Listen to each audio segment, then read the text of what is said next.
இப்போ ஒருத்தர் கட்சி ஆரம்பிக்கிறார், அவர் மைக்க பார்த்தாக்க ஓடி போய் ஷூட்டிங்க்கு போயிடுறார். அவர் மைக் கிட்ட வர்றதே இல்லை. இருமொழி கொள்கை இருமொழி கொள்கை இருமொழி கொள்கை என்று சொல்லுகிறாயே, தமிழ் மேல் உங்களுக்கு உண்மையான பற்று பாசம் இருந்தால், என் தலைவனுக்கு இருந்தது, உண்மையான பாசம் இருந்தது, உண்மையான பற்று இருந்தது, என்னுடைய தலைவனுக்கு கேப்டனுக்கு இருந்தது. ஆனால் உங்களுக்கு இருந்ததா? உங்களுக்கு இருக்குதா? நீங்களே மூல முடுக்கெல்லாம் சிபிஎஸ்இ ஸ்கூல் நடத்துறீங்களா? சிபிஎஸ்இ ஸ்கூல்ல ஹிந்தி கட்டாயம்.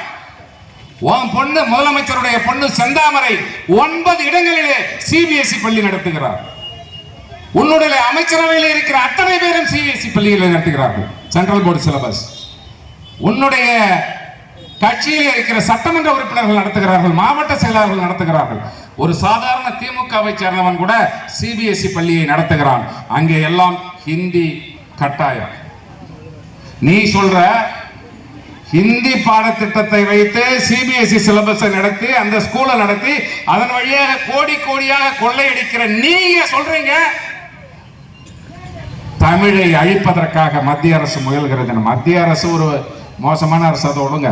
அண்ணாமலை மாதிரி கோவாலி எல்லாம் ஒரு தலைவராக வச்சுக்கிட்டு பேசிக்கிட்டே இருக்கிறான், பேசிக்கிட்டே இருக்கிறான். அவனும் அந்த சீமானும் மைக்க பார்த்தா விடுறதே கிடையாது. இவனும் 2 பேருக்கு மைக்க பார்த்தா கடிச்சு தின்றானுங்க.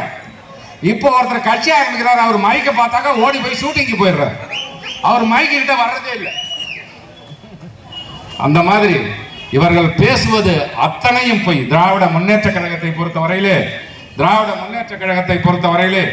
543 தேர்தல் அறிக்கைகளை கொடுத்து, அதிலே எனக்கு தெரிந்தவரை அந்த 1000 ரூபாயை தவிர எதையும் நிறைவேற்றியதாக எனக்கு தெரியவில்லை. செய்திகளை உடனுக்குடன் தெரிந்து கொள்ள உடனே சப்ஸ்கிரைப் பண்ணுங்க.